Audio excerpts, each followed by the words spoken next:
Hi, my name is Danielle, and my group and I will be talking to you guys about college applications.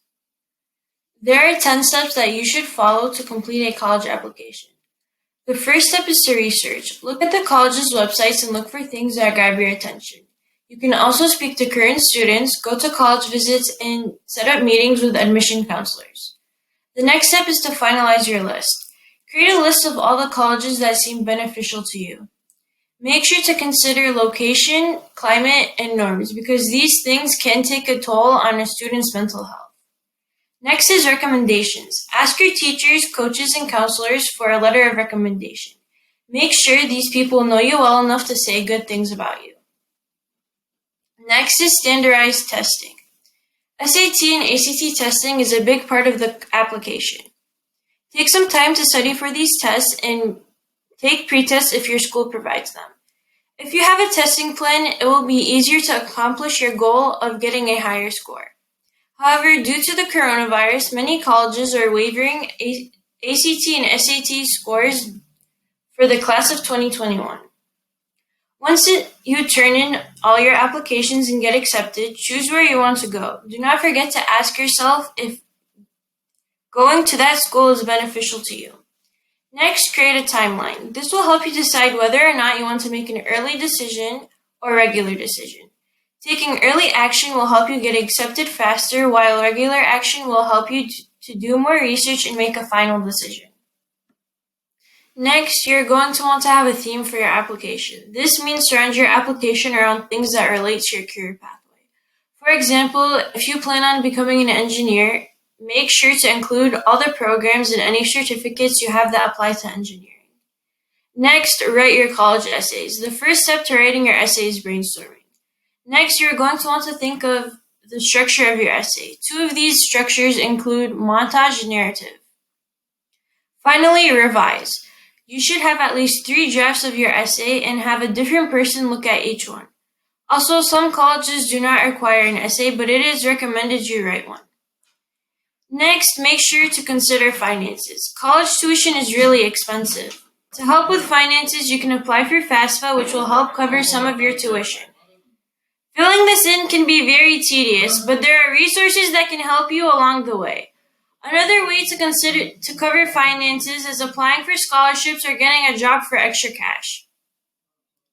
The final step is checking your work 3 times. Make sure you check every aspect of your application and essay.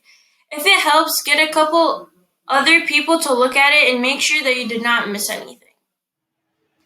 Hi, it's Vanessa Schrock, and today we'll be talking about the fees on the 3 campuses my group has chosen. So, the first one is University of Detroit Mercy, the second one is Wayne State, and the third one is Oakland University. We'll be talking about book cost, off-campus and on-campus, room board, and also other living expenses. So the first one I'll be starting off with is University of Detroit Mercy. The book cost on campus is about $1,240. Off campus is about $1,240 as well. The room board on campus is about $9,990. Off campus is about $9,926. The other living expenses on campus is $2,578. Off campus is about $7,594. The next one we'll be talking about is Wayne State University. In-state tuition is about $11,542. The other fees are $1,555. The room and board is about $10,550. Book supplies are $1,212.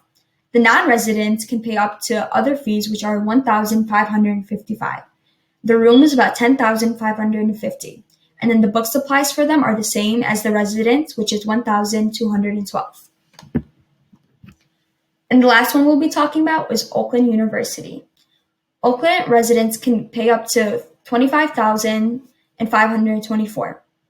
Non-Oakland residents can cost up to $37,148. The room and board is about $2,034. The books at Oakland University is $784. On-campus budget is $2,034. Non-residents' total budget, room and board can pay up to $10,100. The books are the same as the residents, which is $784. Thank you. Hi, my name is Elena Elias, and I'll be talking about the applications. First step to start an application. Start with the FAFSA if needed. Sign in with the Common App, personal information, extracurriculars, and summer activities. Second part of an application, GPA, standardized test scores, honors, essays, if needed or optional. Last steps are for applying for college, high school transcripts, recommendation letters, disciplinary infractions, and application fee. There are plenty of different colleges you can apply for, and plenty are the same but also can be different. For example, Oakland University averaged a 3.2 GPA and or 2.5 GPA. ACT and or SET are no longer required to get in. Transcripts and or test grades and or scholarships reconsiderations deadline is March 1st. Applying for Wayne State, you can either use the Wayne State application and or Common App application. For Wayne, you have the decision not to submit your ACT or SAT score. If they choose this, they're going to be need a recommendation from a teacher, complete short essay questions, list your extracurricular activities, leadership activities, and or volunteering. You can either let the school officially send out your transcripts or you can send them through the email or mail. Applying for Detroit Mercy, you will need high school transcripts, a writing sample of at least 250 words of what you want to do and why. ACT and or SATs are optional. And or if wanting to go to other programs, they'll probably want more information. But for the freshman applicants, this is what they'll need to if they want to apply. For colleges that I've listed, they provide FAFSA, which is financial aid. Financial aid consists of scholarships, grants, college work studies, and or loans. The point of financial aid is to make college affordable. These are what will be needing to apply for college. Lastly, all you have to do is pay for the applications fee. Thank you for listening. Hi, my name is Chanel Jamil, and I'll be talking about the differences between colleges and universities that use Common Application and colleges that does not use Common App. So, colleges and universities across the United States and abroad uses different kinds of application forms. And depending on the colleges you apply to, depends on what kind of application you will need to fill out. But most of the colleges in the United States uses Common App, but also there are other applications you can also use, such as collation application, universal college application, and individual college application.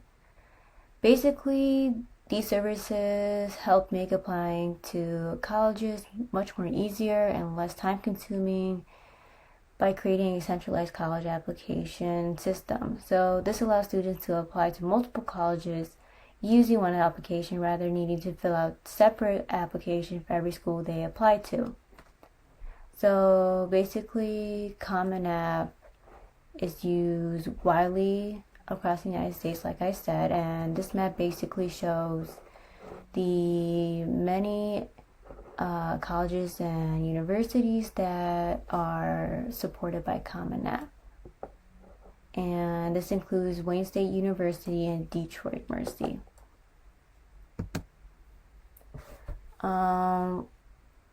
The other applications that are used by some colleges is Collation App. Now I'll be comparing them with Common App. So, like I said, Common App is the most widely filled out college application. It's also the most extensive college application as it covers 774 colleges and universities in both the United States and abroad.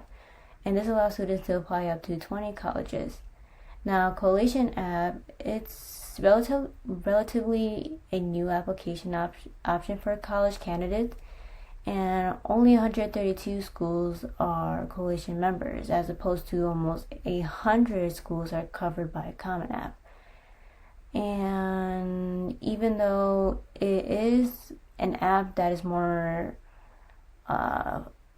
driven into affordability, with offering affordable tuition and sufficient financial aid, it does cover fewer colleges than Common App. And this is basically a map of the Midwest and the universities that do accept the Collation application.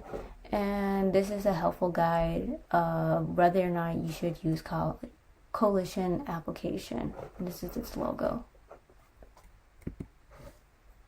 Universal College Application. So, Universal College Application is one application that you can send to many different schools. You can apply online or download a hard copy of the application and mail it in. But it is currently only used by 44 colleges and universities, and this includes Harvard, Princeton, and Cornell. And anyone applying to a four-year college or university can use this application, but it's not for students for applying to community college. So it is also a relatively new application that can be used by students, and it was created in 2007 and currently serves 44 colleges. And the only college in Michigan that accepts it is Lawrence Technological University in Southfield, Michigan. So this is basically its logo, and this is the hard copy of the Universal College Application. So this basically sums up the differences between Common App and other applications, and this is a helpful table that shows that Common, Application, Coalition, and Universal are free, and the colleges and universities uses this listed here, and as you can see, Common App is more used than any other applications and so forth. Now there are other colleges that uses their own individual application, and they set their own boundaries and rules on how students should turn in their applications. So yeah, that's basically my presentation.